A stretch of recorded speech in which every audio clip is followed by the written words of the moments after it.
দই চিকেন বানানো যতটা সহজ, উপকরণও লাগে ততটাই কম, আর স্বাদ হয় অতুলনীয়। আপনাদের হাতে সময় কম থাকলে বা চটজলদি টেস্টি রান্না করতে চাইলে দই চিকেন রেসিপিটি একদম পারফেক্ট। হ্যালো বন্ধুরা, আমি সঙ্গীতা তলাপাত্র, আর আপনাদের সকলকেই স্বাগত সঙ্গীতার লাইফ সাইকেল চ্যানেলে। আর আজকে আপনাদের সঙ্গে শেয়ার করব দই চিকেন বানানোর একটি খুবই সহজ পদ্ধতি। আমার আজকের রেসিপিটি ভালো লাগলে অবশ্যই লাইক করবেন, আর চ্যানেলে নতুন হলে চ্যানেলটিকে সাবস্ক্রাইব করতে ভুলবেন না। তো চলুন শুরু করা যাক আজকের দই চিকেন বানানোর রেসিপিটি। এখানে 1 কেজি চিকেনকে ভালোভাবে ধুয়ে বেছে পরিষ্কার করে নিয়েছি। এটাকে খুব সিম্পলভাবে ম্যারিনেট করব। ম্যারিনেশনের জন্য এখানে টক দই আর গোলমরিচের গুঁড়ো ব্যবহার করেছি। 1 কেজি চিকেনের জন্য এখানে 150 গ্রাম মতো টক দই নিয়েছি, আর একটা বড় চামচের 1 চামচ গোলমরিচের গুঁড়ো নিয়েছি। ভালোভাবে এগুলোকে মাখিয়ে নিয়ে রেখে দেব 30 থেকে 45 মিনিটের জন্য। এই প্রিপারেশনটার জন্য এখানে নিয়েছি আদা, রসুন আর কয়েকটা কাঁচা লঙ্কা। এছাড়া নিয়েছি 50 গ্রাম মতো কাজু। এটাকে গরম জলে ভিজিয়ে রেখে দিয়েছি। মশলা কিন্তু লাগবে খুবই কম। এখানে 1/2 চামচ ধনের গুঁড়ো, 1/2 চামচ জিরার গুঁড়ো আর 1 টেবিল চামচ গোলমরিচের গুঁড়ো নিয়েছি। 2 টেবিল চামচ মতো ফ্রেশ ক্রিম নিয়েছি। ফ্রেশ ক্রিম না থাকলে দুধের সর দিয়েও কাজটা হয়ে যাবে। আর নিয়েছি 2 মিডিয়াম সাইজের পেঁয়াজকে কুচি করে কেটে।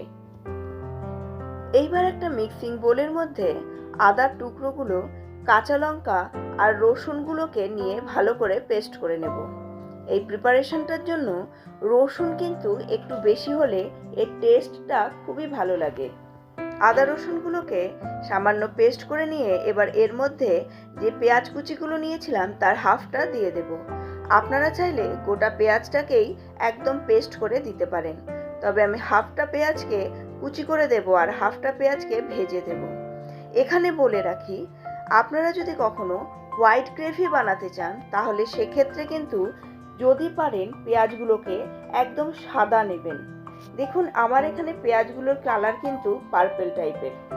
এই কালারগুলোতে লাল গ্রেভি বেশি ভালো হয়, তবে আমার কাছে সাদা পেঁয়াজ ছিল না, তাই আমি এই পেঁয়াজগুলোকেই ব্যবহার করেছি। এটা একটা খুব ছোট্ট টিপস, কিন্তু খুব কাজের। আপনারা ফলো করে দেখতে পারেন। এখানে দেখুন সবগুলোকে খুব ভালোভাবে মিহি করে পেস্ট করে নিয়েছি। এবার পেঁয়াজ বাটার ওই পাত্রের মধ্যেই গরম জলে ভিজিয়ে রাখা সমস্ত কাজুগুলোকে পেস্ট করে নেব। তবে এক্ষেত্রে অবশ্যই মাথায় রাখতে হবে, কাজুকে কিন্তু কখনোই অন্যান্য মশলার সঙ্গে পেস্ট করবেন না। অন্যান্য মশলার সঙ্গে কাজুকে পেস্ট করলে পরে মশলা কিছুতেই আর কষাতে পারবেন না। এই কারণে কাজুটাকে সবসময় আলাদা করে পেস্ট করবেন। আর এখানে কাজুটাকে পেস্ট করার জন্য আমি জলের বদলে সামান্য টক দই ব্যবহার করছি।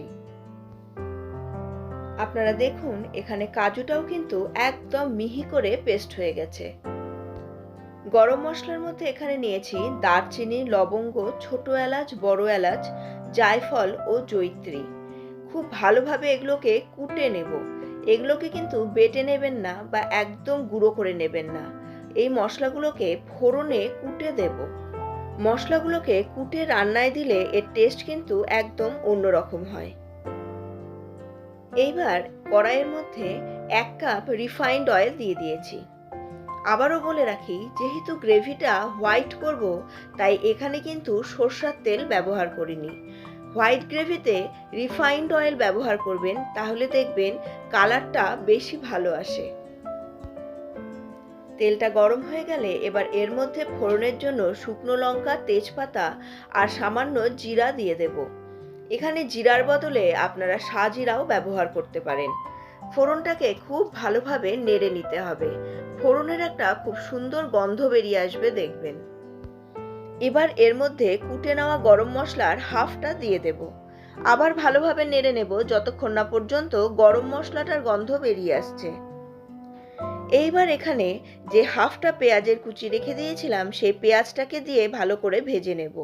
এটা কিন্তু অপশনাল, আপনারা এইভাবে পেঁয়াজ না দিয়ে গোটা পেঁয়াজটাকেই বেটে দিতে পারেন।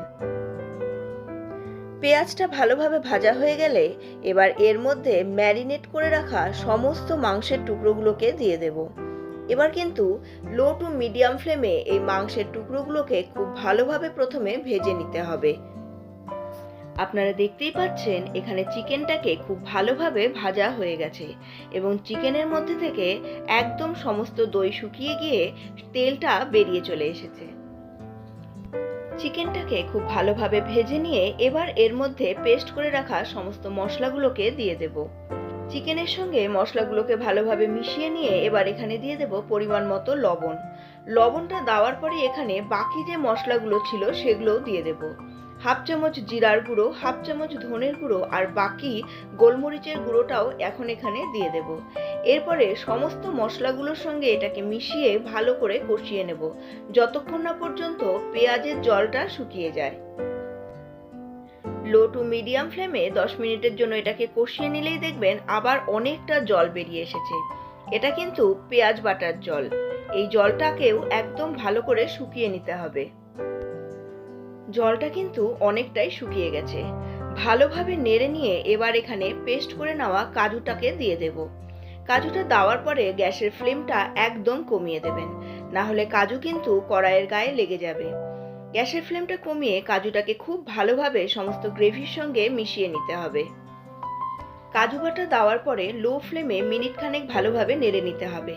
এরপরে এখানে ফ্রেশ ক্রিম দিয়ে দেব 2 টেবিল চামচ। এখানে ফ্রেশ ক্রিম না থাকলে পরে আপনারা বাড়িতে থাকা দুধের সরও ব্যবহার করতে পারেন, তবে সেক্ষেত্রে দুধের সরটাকে খুব ভালোভাবে ফেটিয়ে নেবেন বা মিক্সিতে পিষে নেবেন। এইবার লো ফ্লেমে মিনিট খানেক সমস্ত জিনিসগুলোকে একসঙ্গে কষিয়ে নিতে হবে। গ্রেভিটা যখন আর একটু কমে আসবে তখন গ্যাসের ফ্লেমটাকে অফ করে দেব। এবার এখানে দিয়ে দেব 1 টেবিল চামচ ভেজে গুঁড়ো করে নেওয়া কসুরি মেথি। এবার সবগুলোকে খুব ভালোভাবে নেড়ে নিয়ে ঢেকে রেখে দেব মিনিট 15-র জন্য। এইভাবে ঢেকে রেখে দিলে সমস্ত মাংস এবং গ্রেভিটার মধ্যে থেকে কসুরি মেথির একটা ভীষণ সুন্দর গন্ধ বেরিয়ে আসে। দই চিকেনের এই রেসিপিটি শুধু গরম ভাত নয়, রুটি, পরোটা, নান, লাচ্ছা পরোটা বা কুলচার সঙ্গেও ভীষণ ভালো লাগবে খেতে। আপনারা অবশ্যই বাড়িতে ট্রাই করে দেখুন। ঈদ হোক বা নববর্ষ, এই রকম চটজলদি চিকেনের আইটেম বানালে পরে আপনাদের সময়ও বাঁচবে এবং এটা খেতেও হয় দারুণ টেস্টি। বন্ধুরা, এই রেসিপিটিকে আজই ট্রাই করুন এবং কমেন্ট বক্সে এসে আমাকে লিখে জানান আপনাদের কেমন লেগেছে। যদি ভালো লেগে থাকে তাহলে একটা লাইক তো অবশ্যই করতে হবে। আর আপনারা যদি আমার চ্যানেলে নতুন হন তাহলে চ্যানেলটিকে অবশ্যই সাবস্ক্রাইব করে নিন আর পাশে থাকা বেল বাটনের অলে ক্লিক করে দিন। তাহলে আমার প্রতিটি নতুন রান্নার নোটিফিকেশন আপনাদের কাছে পৌঁছে যাবে। আপনাদের সঙ্গে দেখা হচ্ছে পরবর্তী আরেকটি নতুন ধরনের রান্নার ভিডিও নিয়ে। ততক্ষণ সুস্থ থাকুন, ভালো থাকুন এবং রেসিপিগুলোকে অবশ্যই বাড়িতে ট্রাই করুন।